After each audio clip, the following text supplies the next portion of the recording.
I've done a lot. I wonder. I like what you said about your volunteer work is work, and how to position that on your resume.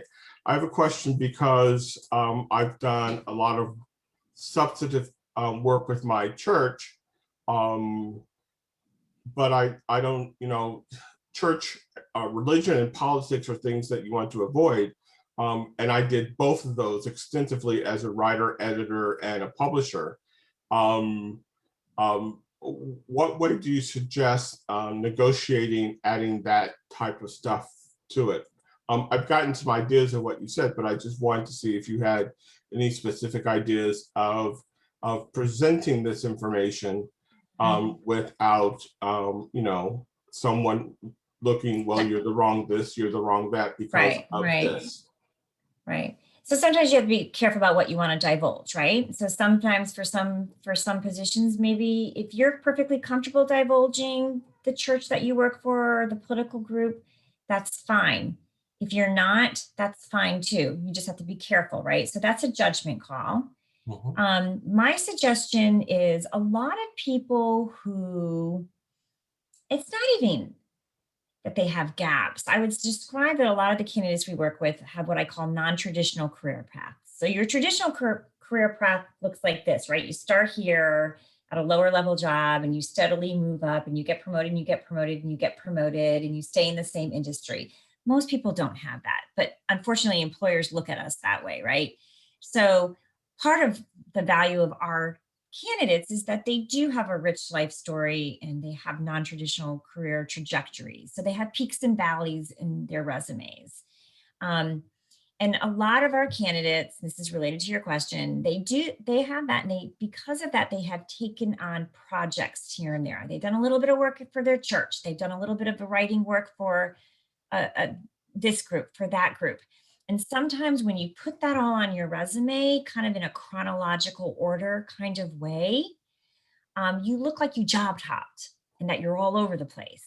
And so somebody who only spends 10 seconds looking at your resume is going to go, oh my God, Peter Edwards, he's all over the map. And he's done all these little short-term gigs. And I don't think I'm going to consider him for this job. I need somebody who's going to be dedicated to me.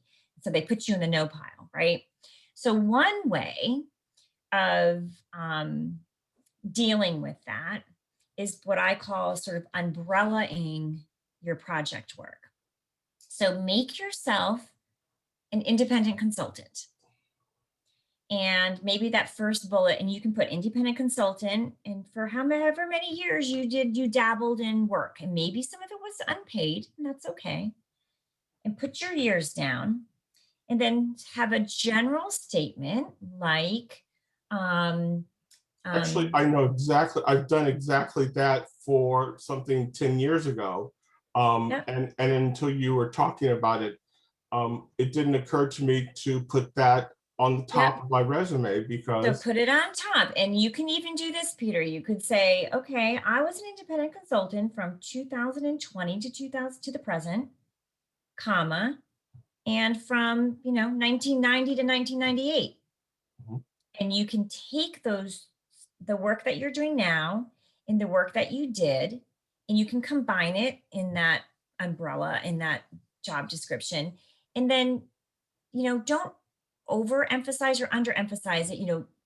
Keep just the good stuff. You don't have to put every single engagement you did. Just keep the good stuff. And the good stuff might be a couple of things for one resume, and then you take that out and you add in a few other things you did for another job you're trying to target, depending upon what it is. And for that, if you're going to be an independent consultant, though, the first thing I will ask in an interview, because I kind of want to know, are you really that? I'm going to say to you, so Peter, tell me about, give me a couple of examples of some work that you have done. I want to, who were the clients and what did you do for them? Right? So on your resume, if you're going to put yourself as an independent consultant, I don't think you have to list out every single project, but you might put something like clients include but are not limited to a local church. If you don't want to give the name, a political, whatever, congressional campaign or whatever, you don't have to give the name. and you could give some specific names, right? So Right. kind of a listing out of who some of those clients were and a listing out of what some of the projects were so that I get a sense of what you could do for me, right?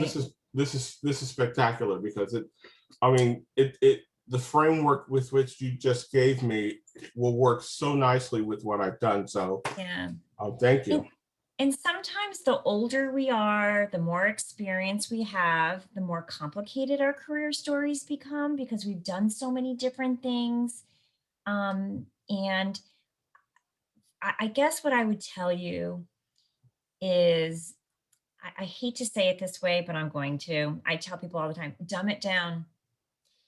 Sometimes you've done so much that if you tell me everything you've done, I'm going to go, oh my God, that person's all over the place. Keep it simple. We have with all the social media and so much out there, our attention spans are terrible.